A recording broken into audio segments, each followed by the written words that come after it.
Welcome. So, in the last lecture, we have introduced this notion, the rational part of x, which is equal to x minus the integer part of x. And then we have seen that if gamma is in Q, then if we consider n gamma, then this sequence is going to take finitely value. After certain times, it is going to repeat itself. Like gamma is equal to p by q, then when you are taking n to be q plus 1, then q plus 1 p by q is again p rational part of p by q. However, what we have seen that if gamma belongs to R minus Q irrational, then N1 of gamma rational part of this is not equal to N2 of gamma if N1 is not equal to N2. That means they are distinct.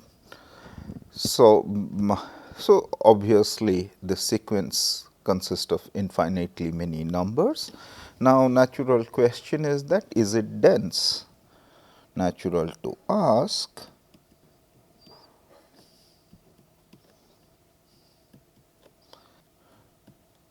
is the sequence n gamma is dense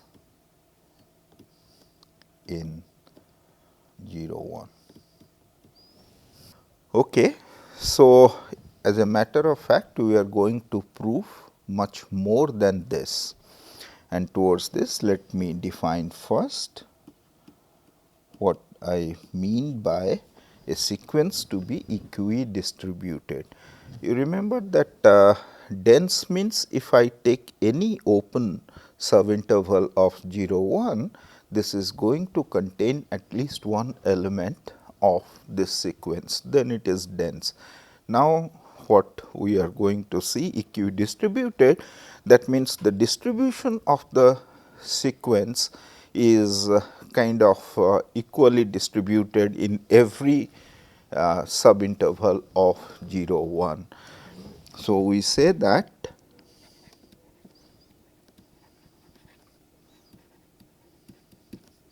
a sequence xi n is equidistributed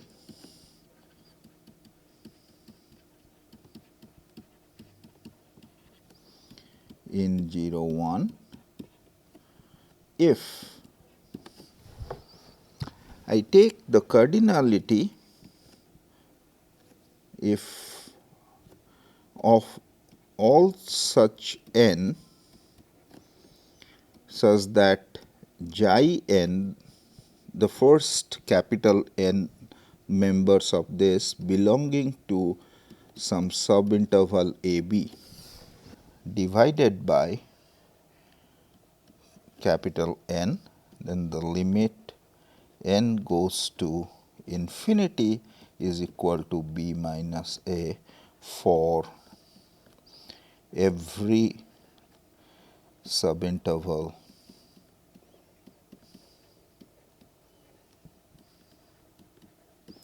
contained in 0 1.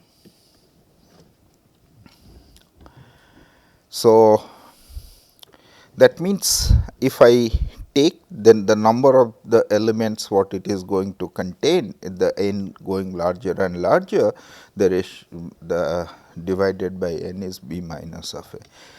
Now, clearly if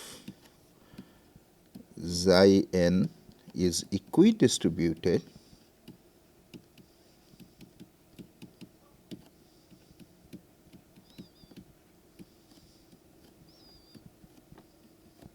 then xi n is dense. So, what we are saying is that is obvious, because obviously there will always present one giant in every subinterval a b. If you take, then automatically it is dense. However, the equidistributed is much more than just the density. There can be sequence which are dense, but it may not be equidistributed. That means it is kind of, we are in the equidistribution, we are giving lot of importance about the positioning of the sequence. So, this one can see, let R n be an enumeration of rationals in 0 1. Now, define xi n to be R n by 2 if n is even, and 0 if n is odd. That means the sequence xi n will look like, in the first it is 0, then this is R 1 in the second position, in the third position I am putting again 0, this is R 2, 0, R 3, 0, R 4, like this. So, obviously, this xi n is going to contain all the rationals, hence it is going to be dense in 0 1.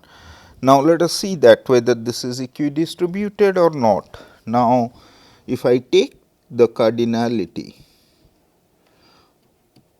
of the first element xi n belongs to 0 1, if I am taking. So, obviously, how many in the first n I am going to get n by 2. So, this is nothing but n by 2. Therefore, so limit n goes to infinity, this is lesser equal to n by 2, and then this is cardinality of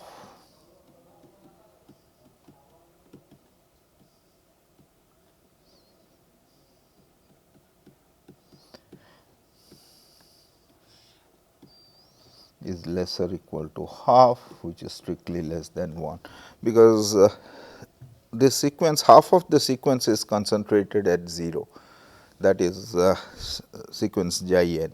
So, this is not equidistributed, however, it is dense. So, now what we claim is that this, if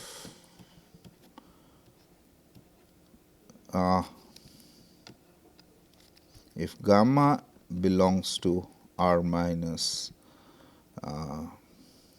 gamma is in R minus q irrational,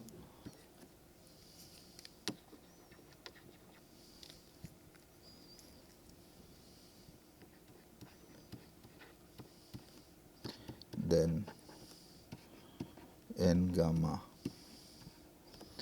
is equidistributed.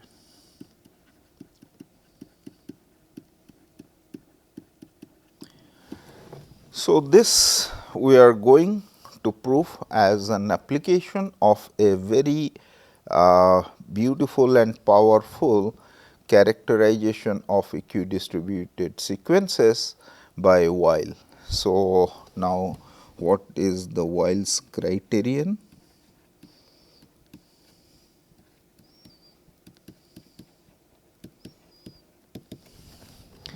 This is a sequence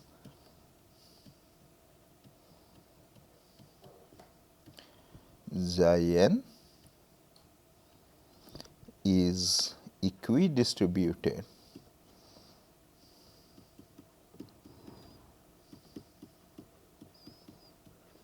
in 0 1 if and only if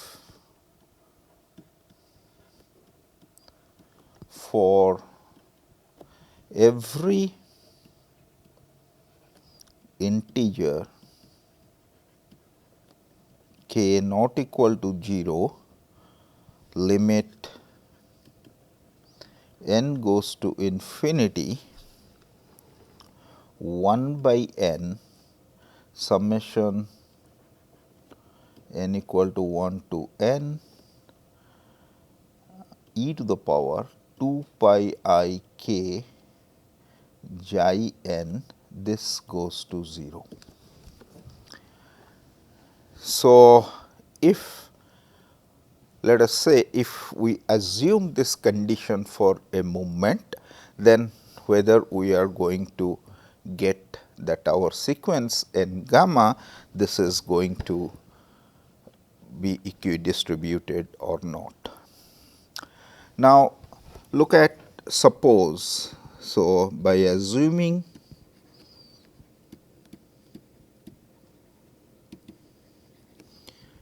this result,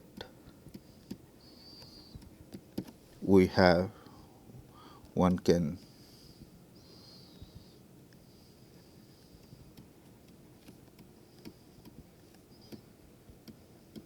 n gamma is equidistributed.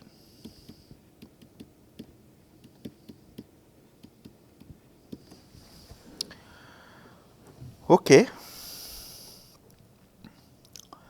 So, now as you can see, so I will consider n equal to 1 to n e to the power 2 pi I k, and this n gamma, this one can write it as n equal to 1 to n e to the power 2 pi I k n gamma minus bracket of n gamma.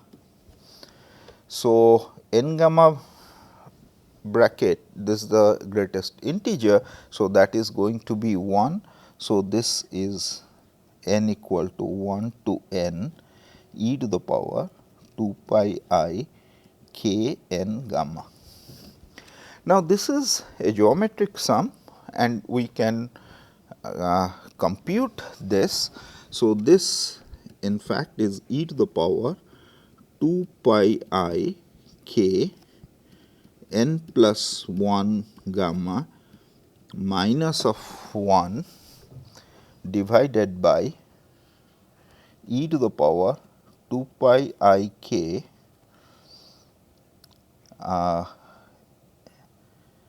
gamma minus 1, then I will add for n equal to 0 term I can add 1.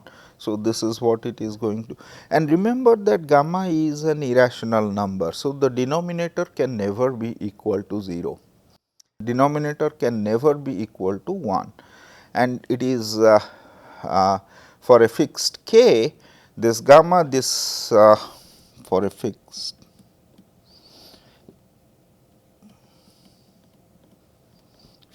k and gamma, mod of e to the power 2 pi I k gamma minus 1 is greater than some delta which is bigger than 0. Therefore, this entire thing is as n goes to infinity, if I take 1 by n of n equal to 1 to n e to the power 2 pi I k rational part of n gamma, this is equal to 1 by n into e to the power 2 pi I k n plus 1 gamma minus of 1 divided by e to the power 2 pi I k gamma minus 1. This is a bounded quantity which is bounded by 2 plus 1, you can take it to be 3 over delta, that is a finite number. So, this goes to 0 as n goes to infinity. So, by applying the Wiles criterion, we can get that n gamma, this is equidistributed. So, now let us get into this. So, this we can get provided we assume this. Now, let us prove the Wiles criterion. Now, as you can see, in order to show a sequence is going to be equidistributed, that means what we need to compute is cardinality of the first n such that xi n this belongs to A B. Now, how I am going to find the cardinality of this set xi n is in A B. Okay. So, now suppose if I take my xi n to be n gamma, or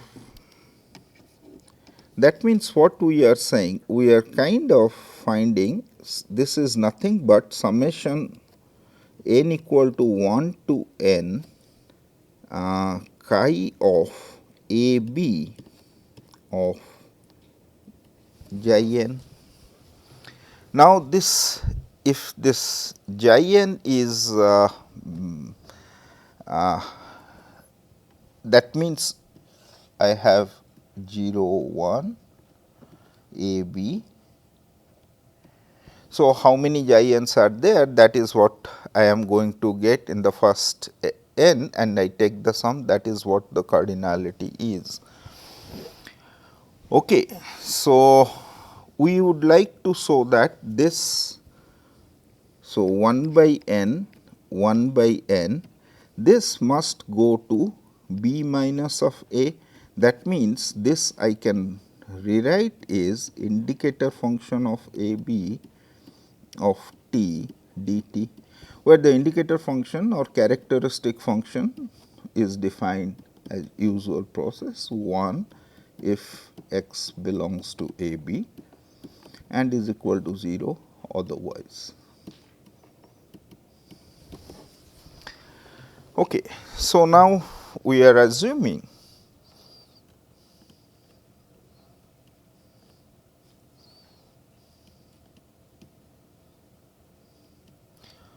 to show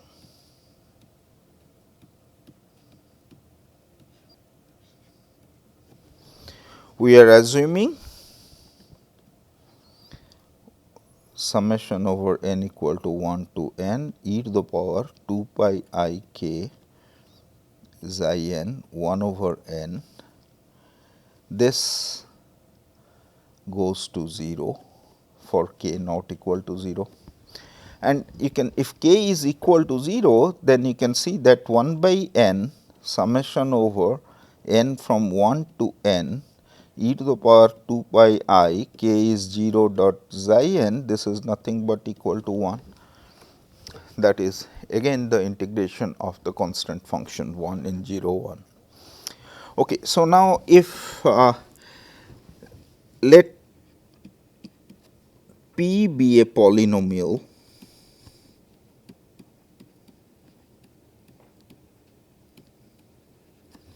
trigonometric polynomial rather,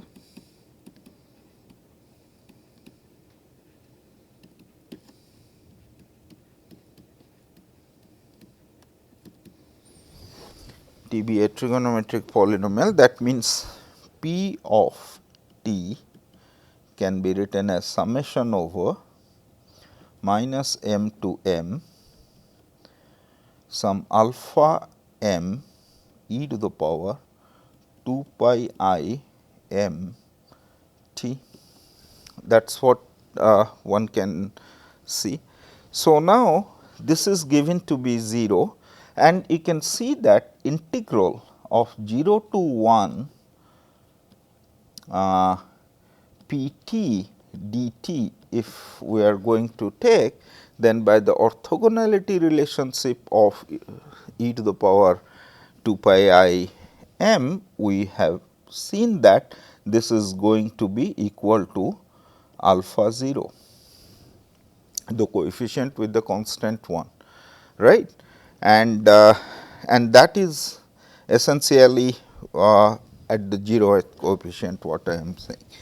So, now if I look at 1 by n summation over n equal to 1 to n p of xi n, this is equal to 1 by n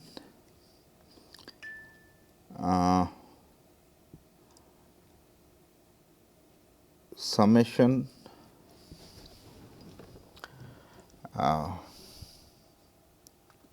over n equal to 1 to n, then the summation over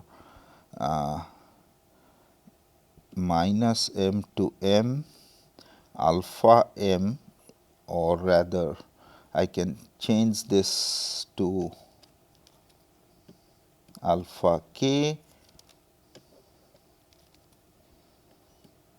for the convenience of the symbol.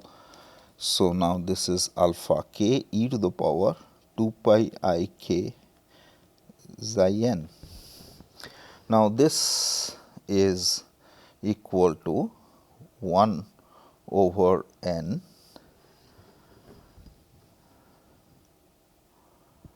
then I take this alpha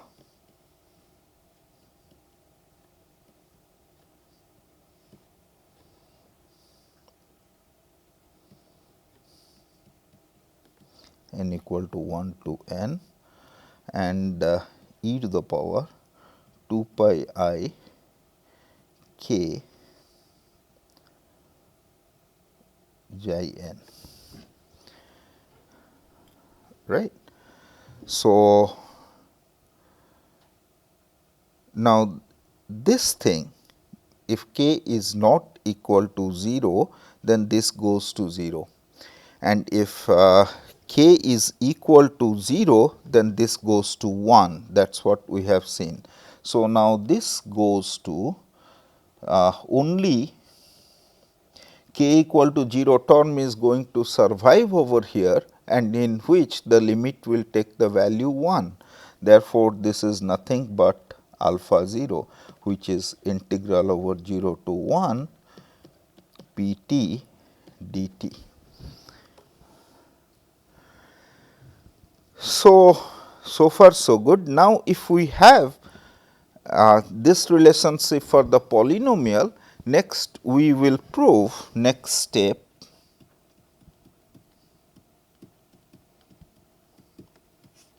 claim is if f is a continuous one periodic function,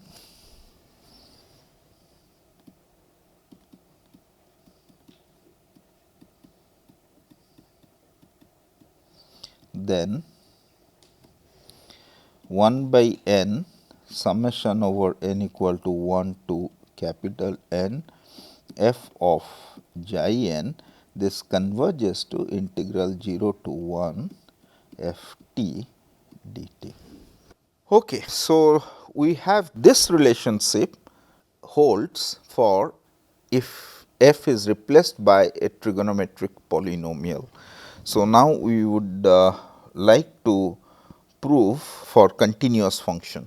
Now, what we have seen in this Fourier series course, that if f is a continuous function, then there exists a sequence of polynomial which converges to f in the uniform way. So, in other words, if f is continuous,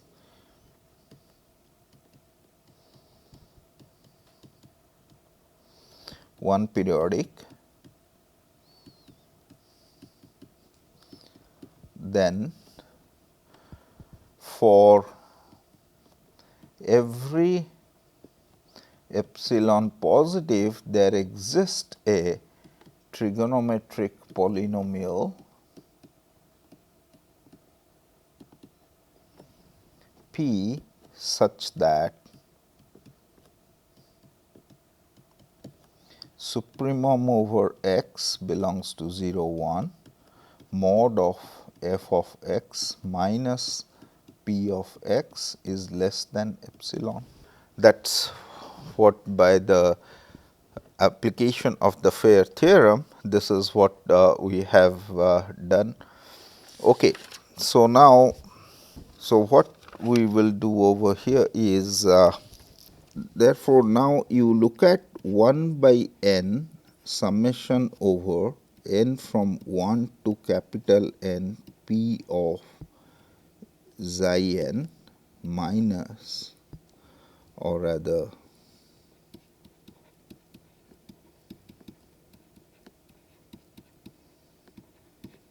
minus of this.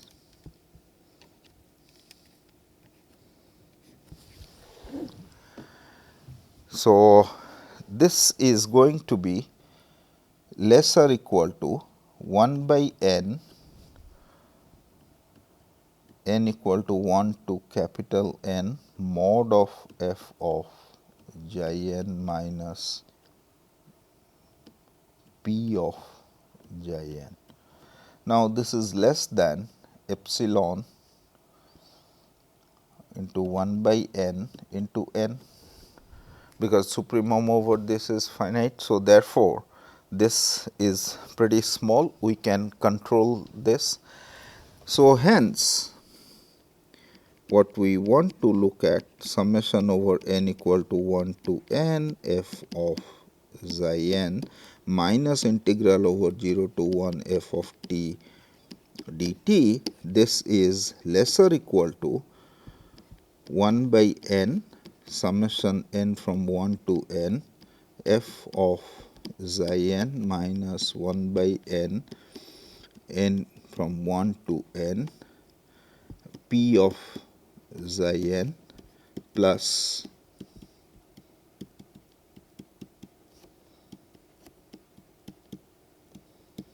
minus 0 to 1 p of t dt plus 0 to 1 p t dt minus integral 0 to 1 f t dt. Now, the convergence is uniform, that is what we have seen in the first part is small, this is less than epsilon.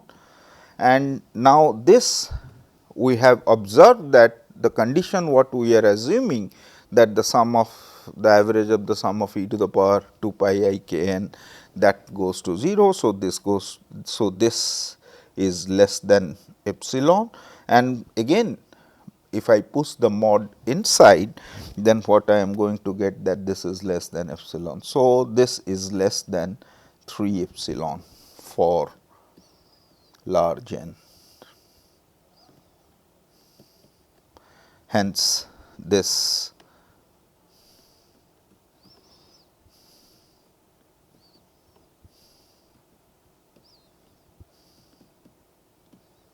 converges to